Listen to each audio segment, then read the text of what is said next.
Assalamualaikum warahmatullahi wabarakatuh. Apa kabar anak-anak semua? Kita bertemu lagi di pembelajaran seni budaya dan prakarya. Gimana kabarnya anak-anak, sehat? Alhamdulillah. Baik. Hari ini kita akan belajar mengenai menggambar ragam hias. Nah, pada pertemuan yang sebelumnya anak-anak telah mempelajari tentang menggambar flora, fauna, dan alam benda. Nah, saat ini kita masuk ke bab kedua mengenai menggambar ragam hias, ya. Baik, kompetensi dasar pengetahuannya memahami prinsip dan prosedur menggambar gubahan flora, fauna, dan bentuk geometrik menjadi ragam hias. Nah, untuk kompetensi keterampilannya yaitu menggambar gubahan flora, fauna, bentuk geometrik menjadi ragam hias. Indikator pembelajaran kita pada pagi hari ini yaitu menjelaskan keragaman pada ragam hias Indonesia, mengidentifikasi keunikan ragam hias Indonesia, mengeksplorasi ragam hias flora, fauna, dan geometris dalam bentuk gambar, kemudian mengkomunikasikan hasil karya ragam hias baik secara lisan maupun tulisan. Nilai keislamannya hadis riwayat Muslim yaitu sesungguhnya Allah itu maha indah dan menyukai keindahan. Kesombongan adalah menolak kebenaran dan meremehkan manusia. Baik, kita berlanjut ke berikutnya yaitu pengertian ragam hias.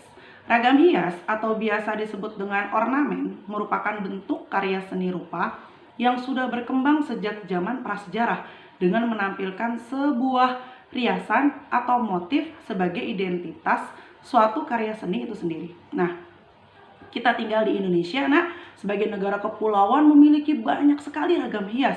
Ragam hias di Indonesia dipengaruhi oleh faktor lingkungan alam, flora, fauna, serta budaya masing-masing daerah.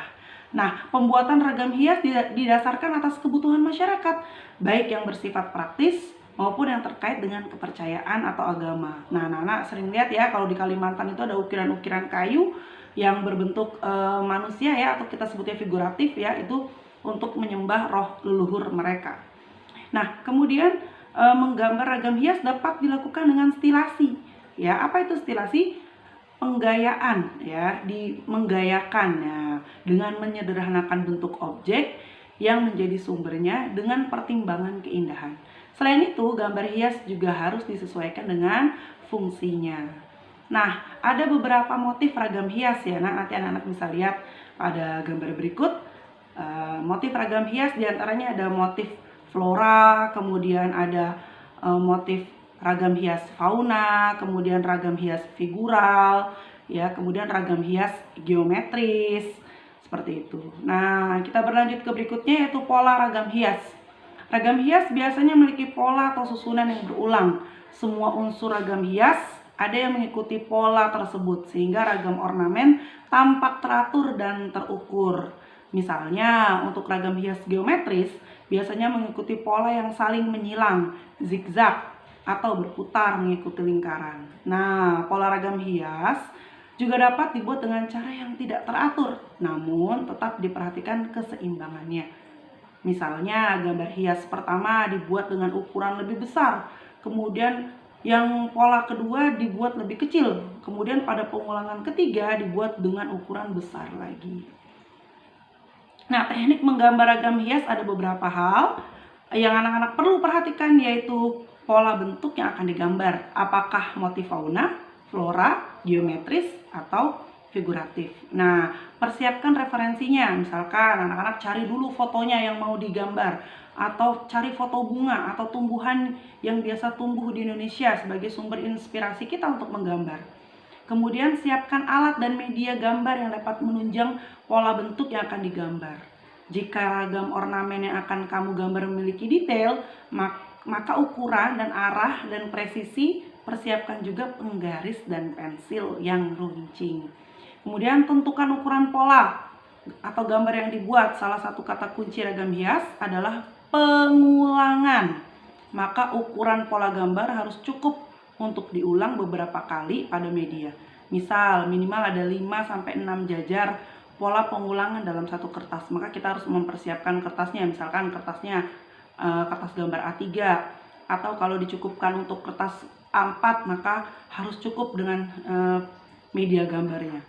Kemudian buat sketsa dulu satu bidang ragam hias pada satu kotak atau bidang pola yang dibuat. Selesaikan semua bidang pola yang masih belum terisi.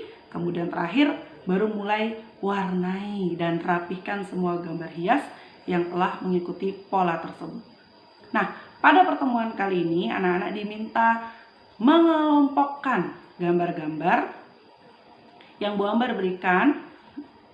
Ya, anak-anak mengelompokkan apakah gambar-gambar tersebut termasuk ragam hias flora atau fauna atau geometris atau figuratif ya. Bu Ambar memberikan tugas ini dalam jangka waktu 1 pekan ke depan ya. Jadi jangan terburu-buru, anak-anak perhatikan dulu gambar-gambarnya, kemudian kelompokkan gambar-gambar tersebut sesuai dengan jenisnya. Terima kasih atas perhatian anak-anak, semoga bisa dipahami dengan baik. Tetap sehat, tetap semangat. Sampai ketemu minggu depan. Assalamualaikum warahmatullahi wabarakatuh.